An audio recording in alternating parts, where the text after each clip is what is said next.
আসসালামু আলাইকুম।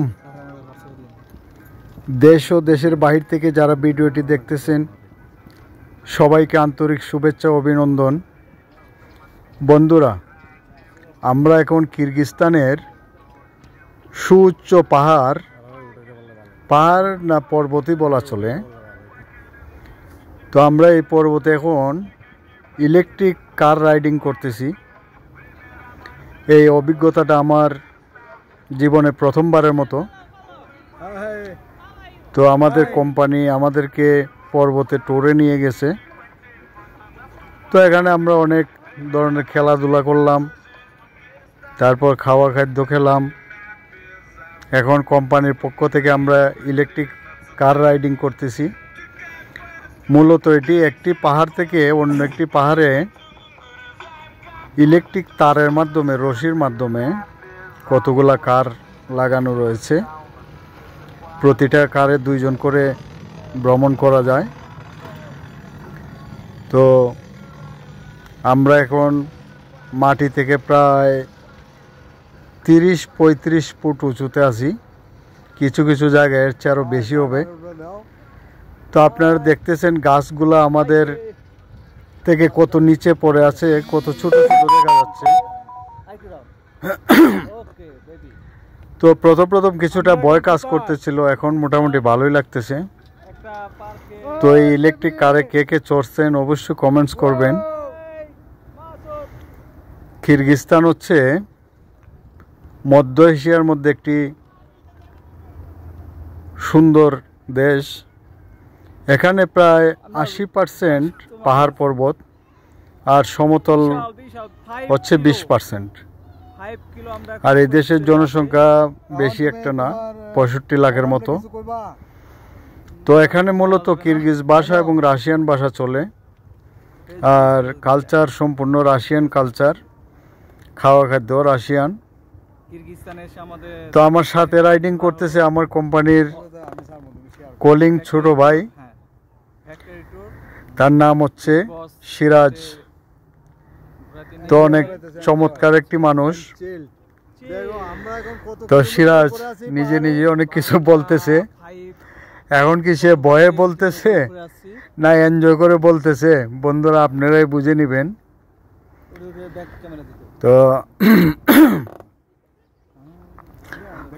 আজকের দিনটা অবশ্য ভালো, মেঘলা আকাশ, রৌদ্র নেই, মোটামুটি আবহাওয়াটা চমৎকার, না গরম না ঠান্ডা। তো রাইডিংয়ে কিছুটা ঠান্ডা লাগতেছে কারণ পাহাড়ের অনেক উপরে, তো কিছুটা বাতাসও লাগতেছে। তো এটা একটা অন্যরকম এক্সপিরিয়েন্স, অন্যরকম একটা মজা। এতদিন শুধু ভিডিওতে দেখতাম এক পাহাড় থেকে আরেক পাহাড়ে মানুষ রাইডিং করতেছে ইলেকট্রিক কারের মাধ্যমে, আবার অনেক ছবিতেও দেখতাম। এখন এই অভিজ্ঞতাটা বাস্তবে নিলাম, খুব ভালো একটা এক্সপিরিয়েন্স হলো, অনেক এনজয় করলাম। নিচের দিকে থাকালে কিছুটা ভয় ভয় লাগে, তারপর অনেক রোমাঞ্চকর একটি মুহূর্ত।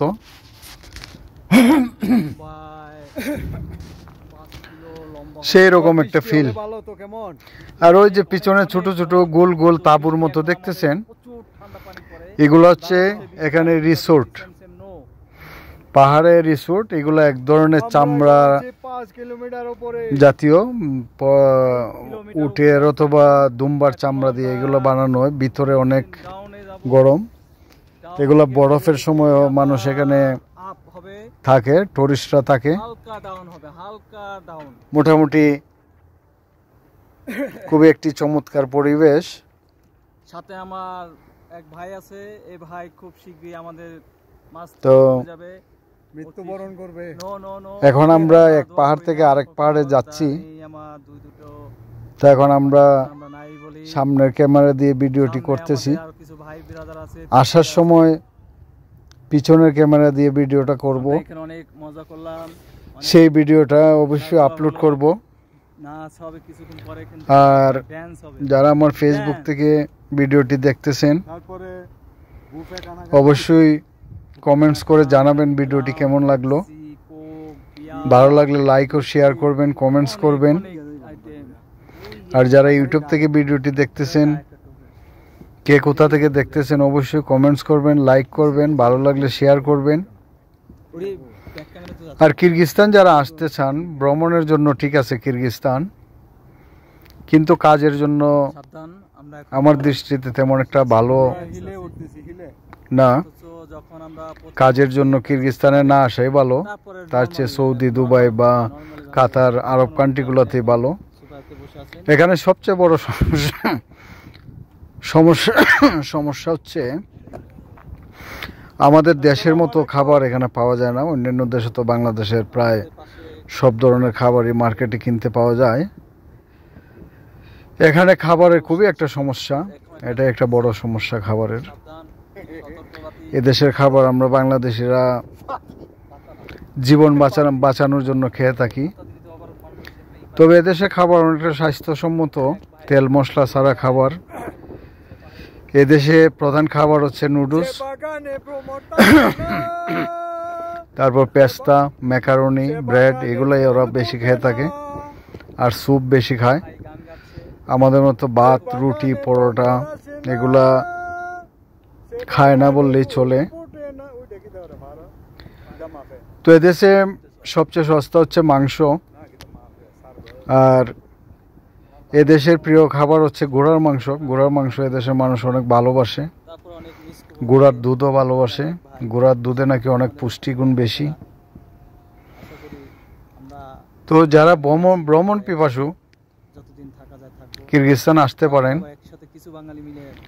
আর মেঘলা আকাশ থাকার কারণে ভিডিওটা তেমন একটা ক্লিয়ার হয় নাই। তাছাড়া গরিবের মোবাইলটাও তেমন একটা ভালো না। তারপরও চেষ্টা করেছি আপনাদের সাথে ভিডিওটা শেয়ার করার।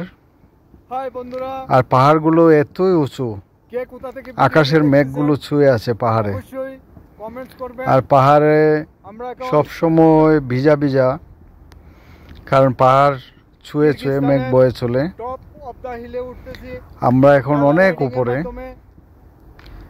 এটা প্রায় 5 থেকে 6 কিলোমিটার দূরত্ব হবে এক পাহাড় থেকে আরেক পাহাড়ে। রাইডিং করতে প্রায় 5-6 কিলোমিটার জায়গা। তো মোটামুটি বেশ একটা রোমাঞ্চকর ভ্রমণ। এই ট্যুরের খরচ সম্পূর্ণ আমাদের কোম্পানি বহন করছে। আর এমনি একজন মানুষ পার্সোনাল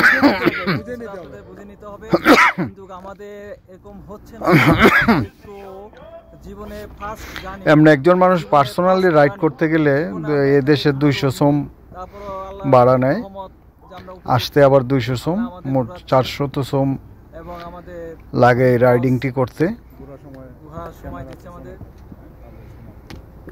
তো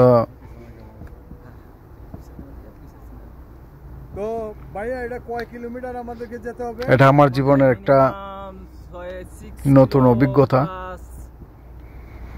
এরকম রাইডিং সব দেশে থাকে না।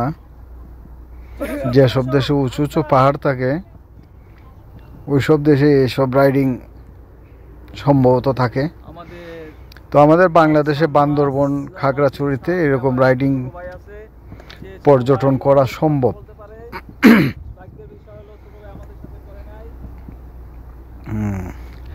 এই রাইডিংগুলো এরকম, এগুলো দাঁড়ায় না, সব সময় রানিংয়ে থাকে। রানিং অবস্থায় উঠতে হয়, আবার রানিং অবস্থায় নামতে হয়। ঠিক আছে, এই ওঠার সময় আর নামার সময় একটু ভয় ভয় লাগে। তাছাড়া সবকিছুই স্বাভাবিক।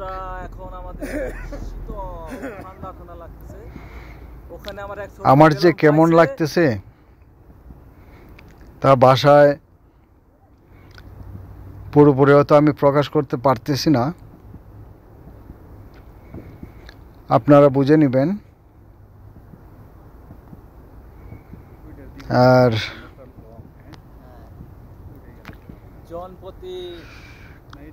আবহাওয়াটার কথা কি বলবো, অসাধারণ একটা আবহাওয়া। $30 এই পর্বতের নামটা কি আমি পে করে দেওয়া লাগবে। মনে করতে পারতেছি না, রাশিয়ার নাম তো ভুলে গেছি, অনেক বড় একটা নাম।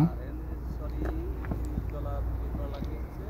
তো সামনে এটি বিশকেক শহর থেকে প্রায় বেশি দূরে না, 15-20 কিলোমিটার দূরে হবে।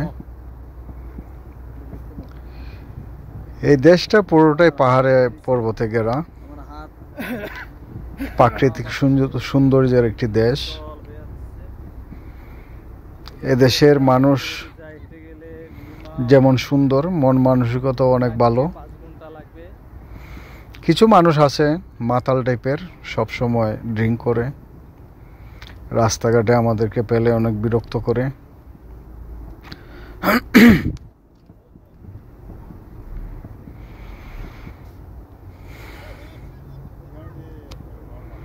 তো বন্ধুরা, এতক্ষণ ধরে যারা আমার ভিডিওটি শেষ পর্যন্ত দেখেছেন, সবাইকে অনেক অনেক ধন্যবাদ। অনেকে SVH করে দিতে পারি। ভালো ভাষা আমাদের বলতে হবে। আর ভিডিওটি ভালো লাগলে অবশ্যই রুট করছে এটা কি? মনে হচ্ছে যেটা রিঅ্যাকশন দিবেন। যাওয়ার একটা রুট করে নিছে। তারপর আপনাদের আরো কিছু দেখাতে পারবো। আরেকটা ক্যামেরা মোড় ঘুরবে, যখন আমরা ব্যাক করবো তখন একটা ক্যামেরা ঘুরবে। ভিডিওটা আরও আমরা সব একটু ঝাপসা আসার কারণ হচ্ছে আমরা তো অনেক উঁচুতে, এখানে আমরা যে যাচ্ছি অনেকটা মেঘের ভিতর দিয়ে যাচ্ছি, মেঘগুলো কুয়াশার মতো আমাদের গায়ে স্পর্শ করে যাচ্ছে। কেউ মাঝে মাঝে পুরো মেঘের ভিতর দিয়ে আমরা যাচ্ছি। অনেক খেলায় বাংলাদেশ জিতে গেছি। খুবই চমৎকার, অসাধারণ। আটমারা খেলা জিতলাম, এটা কি পুরো পিছনে দেখেন বন্ধুরা, পাহাড় আর পাহাড়, বউয়ের সাথে সবুজ আর সবুজ। এইগুলোই যখন ঠান্ডার দিন আসে তখন বরফে ঢেকে যায়, আমার ভাই কি তখন পুরোটাই সাদা হয়ে যায়। বুঝতে পারছেন? আমার বস মনে হয় তখন এখানে কোনো পর্যটক যেতে পারে না, কারণ এখানে দেখাই দিত। ভালো কোনো রাস্তা নেই, পাহাড়ের চিপা চাপা দিয়ে রাস্তা, এগুলো অনেক রিক্সের রাস্তা, এগুলা বরফের সময় গাড়ি নিয়ে যাওয়া একেবারেই সম্ভব না। আর এই পাহাড়ের ভিতরে অনেক গরুর খামার রয়েছে, গন্তব্যে চলে এসেছি এবং ভেড়া আছে, দুম্বা আছে, ঘোড়া আছে। মিনিমাম এদেশের মানুষে 10 মিনিট লাগবে আমাদের ওখান থেকে। সবচেয়ে বড় রপ্তানি আয় হচ্ছে এদেশের মাংস রপ্তানি করে থাকে ওরা। প্রচুর ফার্মিং আছে এই দেশে, প্রচুর ফার্মিং। কত বড় বড় গাছগুলা দেখুন, কত ছোট ছোট দেখাচ্ছে, ঘাসের মতো মনে হচ্ছে। আমরা এতটাই উপর দিয়ে যাচ্ছি। এটা অনেকটা খোলা বিমানের মতো, মনে করেন বিমানের সিট আছে, ছাদ নাই, দরজা জানালা কিছু নাই, এইরকম আমরা অনেক উপর দিয়ে চড়ে চড়ে যাচ্ছি ইলেকট্রিক কারে।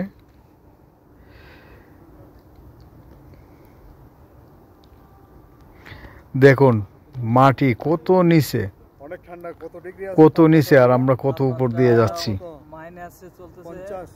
না না -50 হলে আমরা তখন বড় কতটা স্পিডে চলতেছে এখন তেমন একটা বোঝা যাচ্ছে না, তবে মোটামুটি 30 মাইনাস 35 স্পিড তো হবেই।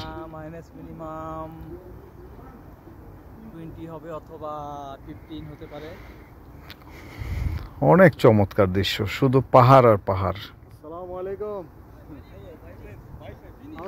আফসোস, এখানে যদি প্রিয়জনকে নিয়ে ঘোরা যেত কতই না ভালো লাগতো। হ্যাঁ, ওয়ালাইকুম আসসালাম। কি আর করার, একা একাই আনন্দটা উপভোগ করতে হলো। ওকে, সবাই ভালো থাকবেন, খুদা হাফেজ।